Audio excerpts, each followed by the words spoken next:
Hey, everybody. Thank you for tuning into another episode of Stop Doing Nothing TV. As you know, we have a lot of great entrepreneurs on the show, and today is no different. We are joined by Linda Lopeke, who has a very interesting journey. I've often find it that a lot of people we talk to, they have some great stories, but they don't have great stories of challenges and recovery. And we're going to, be able to hear that today from Linda. So as you guys probably see on the screen right here, Linda has joined me today. And hey, Linda, how you doing? I'm good, Patrick. Thank you for having me on your show. My pleasure. And so everyone knows where we're coming from. I come from Oklahoma City. Can you share with us where you're located? I'm just outside of Toronto in Canada. Okay. And most of the U.S., so south of you, is either on fire or covered with snow right now. How are things? How are things up there? Things are very calm and cool. We have our traditional fall, very comfortable temperatures happening. Mm-hmm. Got it. And so have you been on lockdown like the rest of us? Have you been keeping yourself safe and healthy at home? I've been on lockdown since last November, actually. So, okay. March is the time when I would normally be off lockdown. Okay. So I always look forward to that. But then this year was different because that's when COVID hit and everything locked down. So I've been in lockdown a long time now. Got it. So you're probably healthier and at less risk than most of us with your kind of getting a jump on the curve, not really on purpose, just kind of the way it happened to work out. One of the things I wanted to just kind of start with is to kind of walk through, maybe your story of your journey of where you've come from. I noticed that you first started kind of right around the 2002 timeframe when you were teaching at a school. So before you kind of went off on your own, can you kind of explain to us what you were doing before you started this great program? Actually, I started my first business in 1967. Okay. It's only Smart Start that began around the turn of the century. And in 1982, prior to 1982, which was when I started my own business, which was a management consulting practice, I was a computer scientist and systems engineer. Got it. And I worked in international finance and banking. Mm-hmm. I started my own business in 1982 and dealt primarily with corporate clients at that time. Okay. Around the turn of the century, there's a leadership conference that Queen's University has each year called Q-Lead, and they invite top entrepreneurs to come and speak to their student population and give guest lectures. So I was there giving one on entrepreneurship. Mm-hmm. And after my lecture, the students in the lecture hall all rushed at me and they started talking to me about the different business ideas that they had and wanted to develop, but they couldn't find any support or guidance for how to bring these ideas to market. When they tried to talk to their parents about it, of course, their parents just wanted them to get their degrees and get a real job. They did not want them to go into business for themselves. And they were having a really difficult time. And they had such brilliant ideas and so much enthusiasm. It was clear that they believed in themselves.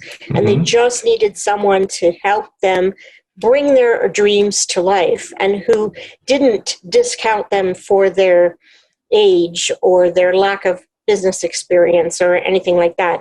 They reminded me of myself back in the early 70s when I was given a number of great opportunities based on what my bosses had seen as a spark of talent or, whatever. And in that exact moment, I decided that I was going to help these kids. And I didn't know exactly how I would do it at the time, but I ended up creating the Smart Start Business Success Accelerator.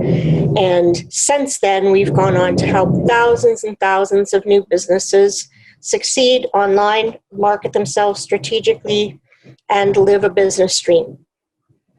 Sweet. So when you say business accelerator, that's something that, I don't think a lot of entrepreneurs hear these days. Most people just think you hang your flag out and you get some business cards and you get a website and you're up and running. Can you kind of explain maybe what the difference is between somebody going at it on their own or working with an accelerator? I mean, the definition of an accelerator is obvious, but what, if I were to come to you, what would be the difference between just coming to you and starting on my own? The difference is that for your business to succeed, regardless of who your market is or what industry you're going to compete in, there are 12 foundational, what I call core competencies that you need to have as a business owner in order to make your dream survive and unfold the way that you imagine it would be. Right. Now, most people starting up a new business simply do not have the capital resources to hire a professional of my caliber to help them, because we cost hundreds of thousands of dollars. And typically, the new entrepreneur is bootstrapping. They may have a small number of loans from parents, friends, family. They may have a small bit of money or credit cards that they can use. Is very typical to finance your business with credit cards. But what they don't have is a trust fund or a lottery that they can tap into to help them buy the expert guidance that they really, truly need. And it's difficult for them to evaluate the people that do offer courses and programs and coaching and this and that they can make investments in, because they don't have the foundation to be able to vet these people, to be able to evaluate the quality of the work that they're producing. And so we started this program to help address some of that. Okay. So when I'm on the website and I see these 12 competencies, you, first of all, you got very creative. I love the fact that all of them begin with P of some sort. So I can tell you're big into alliteration. You like to make sure that words all work well together. So when I, for example, if I were to pick some of these 12 and I want, our listeners and our watchers to basically understand kind of the work that you do, I want to define some of these, if we can just take a quick second for that. Because if you're saying these are the 12 things people know, for the new entrepreneur, if they need to know, for example, proficiency, what does that skill mean when you teach it to people? Well, proficiency has to do with the delivery of the customer experience and the products and services that you have. Those 12 P categories that you're looking at are descriptors of how the content that we teach is divided up. But the skills are actually part of a 3-step process that every business owner has to address. For example, regardless of what business you're in, you have to be able to find your perfect people. Got it. And the 4 things that contribute to that are your strategy, your planning, your revenue, and the relationships that you build in your ecosystem. Okay. The second step every business owner has to do is create compelling products and services. So the 4 core competencies that impact that are branding, pricing, processes, and tools and technology. And then finally, you hope to build a standout business if you're going to make competition irrelevant and succeed with your undertaking. And the 4 core competencies you need to master to make that happen are design, buzz, productivity, and social media. Got it. So when someone works with you, I'm guessing that these are the 12 areas, basically, these are the 12 skills or the 12 areas where you help them either define their business or improve their business. So do you primarily work with new businesses that have none of this at all? Or can, like someone who, like me, who's been in business for a while, can I come to you and get some help on these things? I'm primarily working with underperforming businesses. Okay. Although we do have some clients in the program who are completely new. It's actually better if you start in the program when you're completely new, because you will start with a much stronger foundation and you will waste a lot less time and money. But typically people come to us after investing anywhere from $10,000 to over $100,000 in courses, programs, coaching, and consulting that does not advance their business in any way. So they end up questioning themselves. Do I even have what it takes to be an entrepreneur? Mm-hmm. Or they question the validity of their ideas.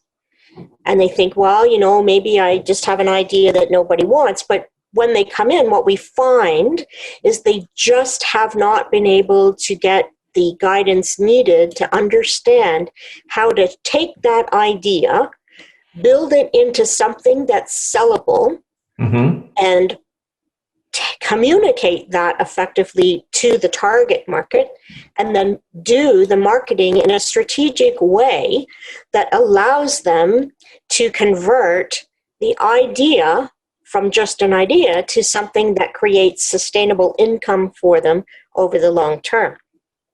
Got it. So I know part of what you have down here, is very involved in the marketing side of things. I would think branding would fall underneath that. I've always kind of believed that it doesn't really matter how good your product is if your marketing isn't great. I'm kind of curious of your take on that. Is the actual product or that someone is selling the widget? Let's say they sell a widget or a service. Is that more important than the marketing, or is the marketing more important than the actual product? Is it a chicken and the egg thing? Do they have to be done at the same time? I'm kind of curious as your take on that. I would say they have to go hand in hand. The people that come into Smart Start have had generally a lot of bad experiences with their investments in the past. The reason for that is because those people that they invested in had 10 out of 10 marketing, but mm-hmm. 0 out of 10 business experience or knowledge or expertise. So they've bought into a bit of an illusion. And then what happens is they are very disgruntled with their experience, and they are sometimes sometimes are held up to be the reason their business didn't succeed, when in mm-hmm. fact the reason their business didn't succeed is because it wasn't set up on a proper foundation, or the people that they had chosen to work with initially did not know how to adjust the marketing for specific purposes. Got it. Okay. But however, let's say that you have 10 out of 10 marketing, mm-hmm. and you do sell your product or service, and your product or service is crappy. That's only going to harm your reputation and put your business into the ground faster as well, because we're in the age of the internet now, and mm-hmm. you cannot hide behind those kinds of failures. People are going to hear about it. They're going to talk about it. It's going to spread like wildfire, and everything that goes on the net stays on the net. So now the onus is on the business owner, not just to have great marketing, but to make sure that their products and services actually live up to the promises that they're making in that marketing. Got it. So would you say, because I know there's a lot of emphasis on reputation and branding, would you say that your reputation in business is almost something you have control of kind of the tactics that get you there, but how people perceive you and how where the word is spread about you, that's almost something that's completely out of your control. You can put some assets out there, but how people perceive you and your reputation, that kind of spreads on its own. Is that kind of a true statement? Well, what we cover that in the power of positioning and the power of presence. So what happens there is you cannot delegate or outsource your reputation. And it takes months, if not years, to develop your professional credibility, the authority behind your programs and your products and services. and the customer testimonials or social proof that attest to the results your business delivers to clients and customers. If you are not careful about how you are behaving and delivering and supporting your client base, then you can lose that reputation in a nanosecond. But you are in control of it for more than you would think, in that it's up to you to address the perception of what you're doing, the integrity with which you're serving and supporting your clients, the value that you're bringing to the table and delivering on a consistent basis. And yes, you may find the odd time a disgruntled client or customer might say some nasty things about you.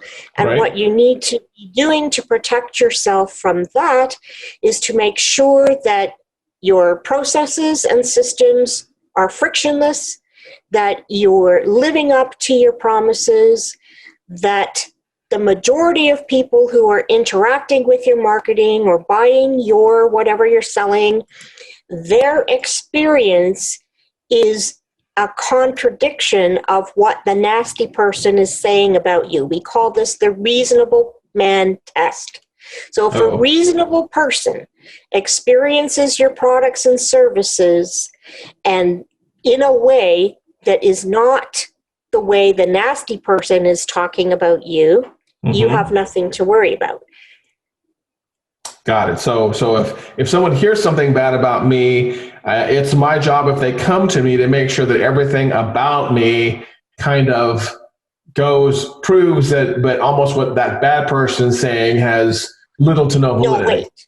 Yeah, no validity, no weight, no substance. Got it. Okay. And since you're in charge of your behavior and how you're positioning and running your business, then as long as you are doing the things that you need to be doing, then it doesn't matter if the odd person has something nasty to say about you, because you're not going to be liked by every person in the world. The only thing you can control is that your behavior and your execution does not align with what the odd, nasty person is saying about your business. Correct. So I think on the internet, if we learn about every organization, like you said, you can't please everybody, and you're always going to find, I don't like the term hater, but you're always going to find someone that just finds something to not like about you, even if you're pristine and you have a great history and you've got 5-star ratings and you deliver a great experience and you have great marketing. There's always going to be someone, wouldn't you say, that is just not going to be happy because they're just not a happy person. Right. And you cannot please to infinity. That is not a good business tactic. I like that. There are some competitors who use dirty tactics to try and destroy their competition. So they will plant nasty stories or nasty reviews or negative comments on purpose. But when your behavior is not equal to this minority of nastiness out there about you, a reasonable person will see that for what it is. Or they will be able to say, well, that was not my experience, must have been an anomaly. We don't always choose the right clients and customers. Sometimes we make mistakes, we have a bad fit, the person that we're working with just cannot be satisfied, no matter what. Right. But you can only do the best that you can do, and you can only behave in the most honest way that you can. Got it. And if you do that on a consistent basis, when the trolls try to take you down, they will not be able to. Good. I love that advice. They can't take you down if there's nothing to take down.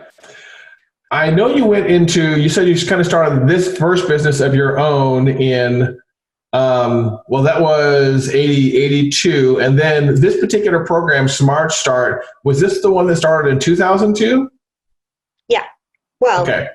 I got the idea in 2000, right. And I started talking about it publicly in 2002. In 2003, I said that we were going to commit $50 million to supporting the business dreams of young entrepreneurs, any entrepreneur. really. There's no age requirement. Mm-hmm. And so that's what I set up to do. And that's Got what it. we are doing. I put it online in, I think the website went up in 2007 in the spring. Okay. That's what I saw. That's when And you kind of then, went online, right? yeah, and then we brought in our first participants in the program in 2008. Okay. So that takes us to 2009 when it sounds like an impaired driver and Mm, you had a bad interaction. And I don't want to dwell too much on that, but I know that's been a big challenge in your life. mhm. And it's caused you to have a brain injury. When that happened, was it a humongous impact on the business? Did you kind of have to work on recovering while running the business? Did a partner run this business? Since we're talking about entrepreneur and businessship, I'm just kind of curious how that really tragic injury in 2009 affected this great thing that you were starting. It didn't really affect it as severely as you might think, Okay. because I had set up the business to be able to run without me. Ah, okay. And that is the thing that most online entrepreneurs are trying to do right now. They want to have a business where they can create sustainable income without having to work themselves into the ground 7 days a week. And in our first year of operation, I had just myself working in the business, but I had designed all of the systems, processes, and procedures in a way that anyone could step in my place and know exactly what to do. So the only thing that was different, the business continued on just as it had been planned and designed without me. The only difference was I couldn't do any one-on-one coaching or consulting, because while I was dealing with the catastrophic brain injury, I could Mm-hmm. not speak, walk, talk, read, or comprehend anything. Okay. So but on the next day after the accident, a stranger was able to come into my business and know exactly who had to be contacted to have their meetings canceled Mm-hmm. and explain what had happened, why I wouldn't be there. And that was very easily done. All of the other things kept on just as they had been planned out. And it just so happened that we had 18 coaching clients at that time, Right. and each of their programs was about $300,000 worth of service. So when that had launched the year before, in fact, I had launched that 1 year and 2 days before the accident. So we Mm-hmm. had the $5.4 million worth of work to deliver. And as part of the launch, I had said that we would give them up to the year end of 2009, because they purchased in September and October of 2008. So they'd Mm-hmm. already had a full year of coaching. They'd been in it's a full year thing. They Okay. had already had all of that. The only thing that they would be missing would be their extra months.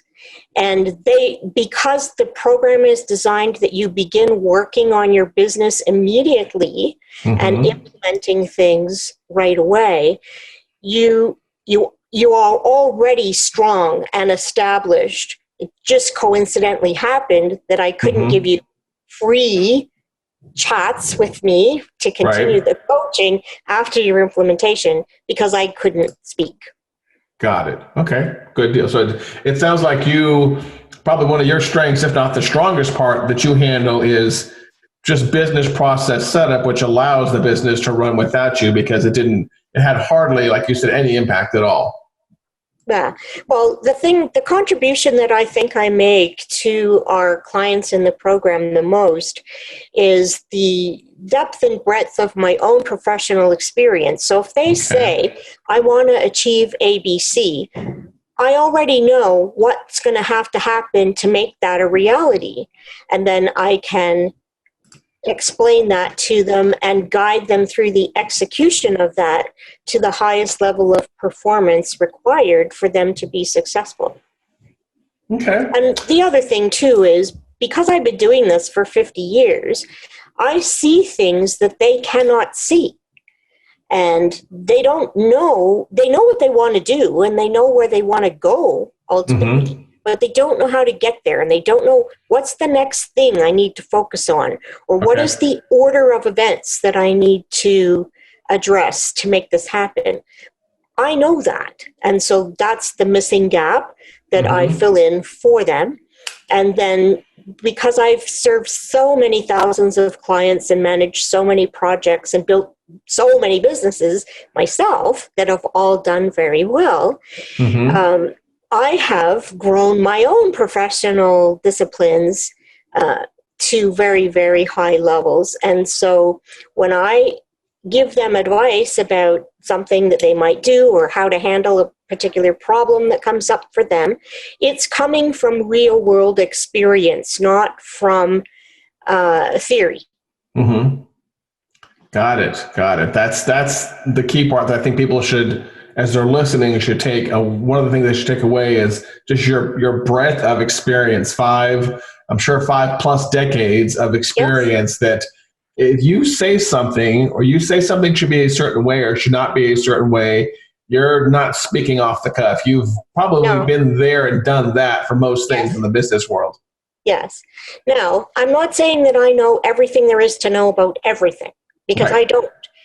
But if I give a piece of advice, it is not arbitrary or random. And I always explain why it is, so that they have a context for understanding. The whole point of our program is to help people understand how to think critically about their business and how to make decisions from a point of strength, not a point of following the masses. Because a lot of the mass guidance out there isn't worth anything. Right. It gets you mass or average results. Yeah, I see that over and over and over again. So I don't give advice for the sake of being arbitrary, or even, the top expert about that. But if I give you something, I will always be able to explain why it's important to do it that way, and what to look for in terms of the traps that you could fall into, and how to evaluate whether what you're doing is how you need to be doing it in order to get the result that you want. Got it. Thank you. Go ahead. I'm sorry.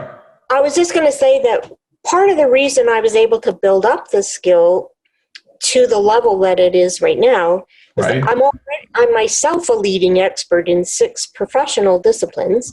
And when I was building my consulting practice, I only took the jobs that my competitors failed at.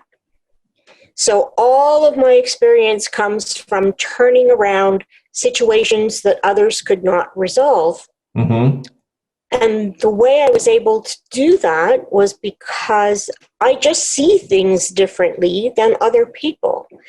And that allows me to spot the gaps and know what needs to be done to turn that particular situation around. But I didn't get to this point on my own. I had 5 fantastic mentors throughout the course of my own career.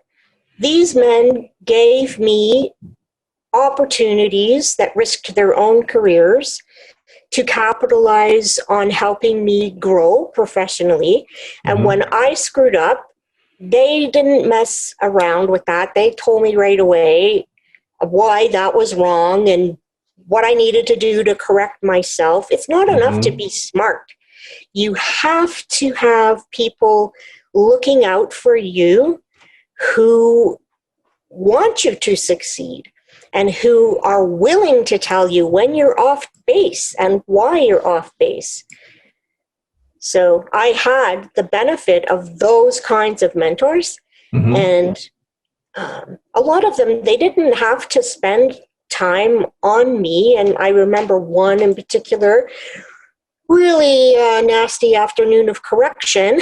And that particular guy, he said to me that he could see that I had talent and I was really smart and ambitious, but that if I kept on this path, I was going to go nowhere.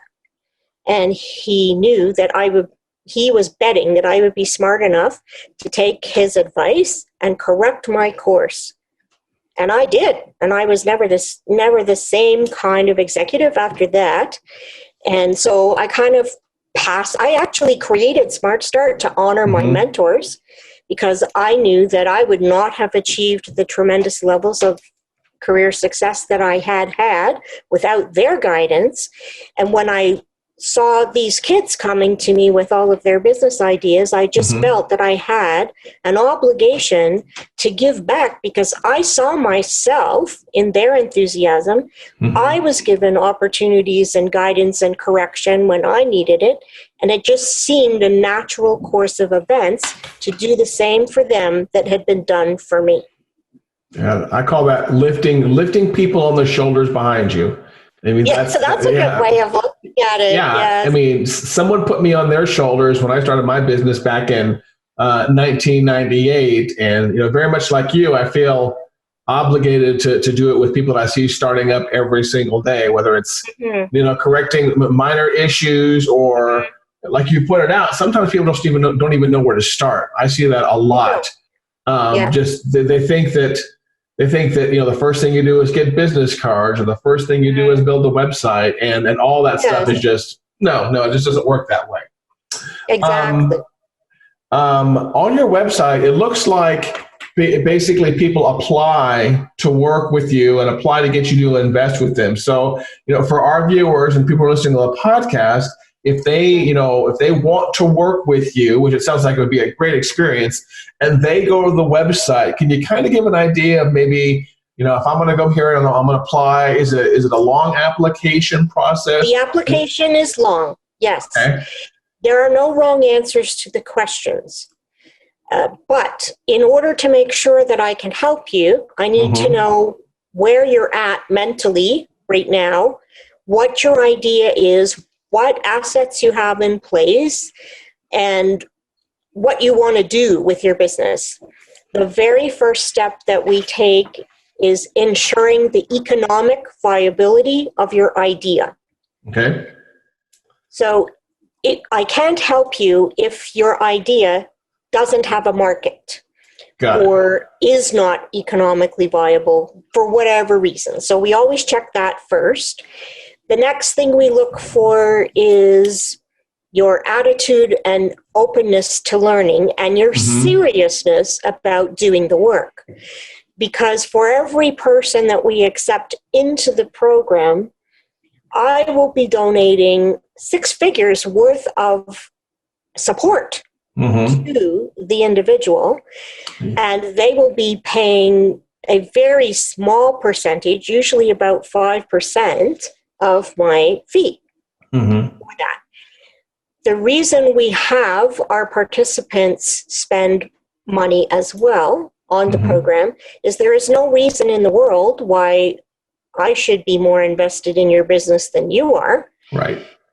So we have some strict rules around that, in that if in your first 30 days you don't like what you're learning or you don't like working with me, you can opt out. You won't have to pay anything further. But at the same time, if you're not doing the work required or taking it seriously, we will expel you from the program. Got it. So it's not just you accept everybody and everybody cruises through. They have to work to get in. If they're not working to get in, they're going to be kicked out whether or not they want to be. Yeah, only one person has been expelled in 20 years. Okay. You also have to go through an interview process. So let's say that we pay for the research to determine your economic viability. Okay. And then if you have an economically viable idea and a market, then you have an interview with me. You can ask me all kinds of things. You can't buy into the program at that point, though, although I will explain how it works. To actually get in, you then have to do 2 more interviews with people who are in the program right now. And we try to match you up with someone who's as close to your type of business or idea as you have, so that you have something in common with them. The idea there is you ask them any questions you want about the work they're doing, the results they've been getting, what it's like to work with me, because, I'm pretty tough, but I think toughness is needed sometimes. Probably tough but fair. So you can have a completely open conversation with current participants more without worrying about offending me. Not that you would anyway, but it just gives you that extra chance to make sure you want to do this work. Because I'm pretty sure when you have those interviews with our participants, they're going to tell you they never worked so hard in their life. Right. But they also never got the results that they're getting now either. Plus, and they've never they're great spokespeople for you. Yeah. So so they do that. And then if you still want in after going through all of this front end stuff, then we will sponsor you. Okay. So that's the application process. And if people want to do that, let me see, what was the exact website? So that's at smartstartcoach.com. And then you click on program. And then they click on program at the top. And then you eventually get to the apply, where there's a show me how button. And then there's an apply here button. I was walking through it several times today. Yeah. So apply here, and then you get to that application. So as we start to wrap up here, I know you have something coming up in September that's kind of a different part of Smart Start. Can you talk about that a little bit? What do we have coming up this month? That is the same program that we've just been talking about. Right. We have only room for one more person in the September cohort. All the other seats are filled. Okay. We ran the applications and interviews in August, but like I said, there is one more open spot. I don't know when you're posting this interview. Hopefully that's a couple of weeks. Even if we've already started there, you can still apply for the next cohort. Okay. So you would just it'll say at the top of the thing when we're taking applications for. So I think right now it says on that page, there's still one spot open for the September cohort. Right. There will be one or two spots opening up in October, November. Okay. So we update that page anyway. Okay, we're back. For those of you that were wondering why the video cut right there, it's because unfortunately we lost power, but I've got Linda back on the horn here. And so you were just explaining that if September's full, you're going to have another class opening up pretty soon. Is that correct? Yes. As different people graduate from the program, their spots open up. So the page will always tell you how many spots are available right now. Okay. But we always deal with the people in the order in which they apply. So if it's something you want to do, you should apply now and get on the wait list for the first available opening. Okay, so don't wait until October or November. Apply right now. Don't wait until then. Okay, because you kind of get first in the queue for maybe a program that comes up in a couple of months. Exactly. Got it. Okay. I've got some notes here that to follow you on social media, because we're all big fans of social media these days. It's just basically every place. It's Smart Start Coach on LinkedIn, Smart Start Coach on Instagram and Twitter. So cool that you got branding on all those. And then on Facebook, it's Smart Start Business Club. Is that correct? That's correct. Got it. And you have your own podcast, and that's primarily at anchor.fm, right? My podcast is available on Anchor, but I originally started it because I had this a thing going on with Amazon. So Alexa, which is their AI tool, serves my podcast to Amazon customers around the world every Thursday night at 9:00. Very cool. So it just shows up when people subscribe. Alexa just pops up and plays it for them? Yep. That is very cool. Well, thank you very much for your time, and congratulations on, first of all, in 2009, I just found that, after I was listening to your story, I just found that amazing that your business it's not that it didn't suffer any hiccups, but you're so good at systems, which is what you teach other people, that it's not like you lost all of your income. Your business, the people that you had employed, or your contractors, all that stuff kept on going, is what it sounds like. That kept on going. Only the personal interaction pieces with me had to come to an end, and that wasn't a choice. It just was the way it was. Right. Now, we didn't do as much business, of course, but the books and courses and everything continued selling. Just a couple of weeks before I had published my insider guide to pricing anything you sell, and that continued to sell until I was back at work in 2017. Okay. Because it took 8-9 years of rehab to get back to where I am now, living independently again and all that. But after the accident, I knew I had written the book because I recognized my face on the cover, but I couldn't read it myself, and I certainly could not have explained anything in the book. So, it's just but I can now. I updated it actually. I updated it in 2017. No, but by listening to you and by the 3 pages of notes that you wrote for me, I would have never guessed that you had been through all that. So that's just really kind of a credit and a testament to how good your recovery is going. So congratulations, great work. Oh, thank you. I didn't learn all my languages, though. I only relearned English. At the time of the accident, I spoke 5 human languages and 10 computer languages. Got it. When you were talking about your early technology history, it sounded very much like mine. I'm a recovering software developer. I used to spend 8 days a week coding, heads down, building databases and working in assembly language and COBOL and assembler and all that jazz. Yeah. So the importance of logic and structure and all of these things. Yeah. It's that's how my brain thinks. My brain thinks in pure logic, and oftentimes when I have to invoke my emotional side, I don't do very well. But I'm living and learning.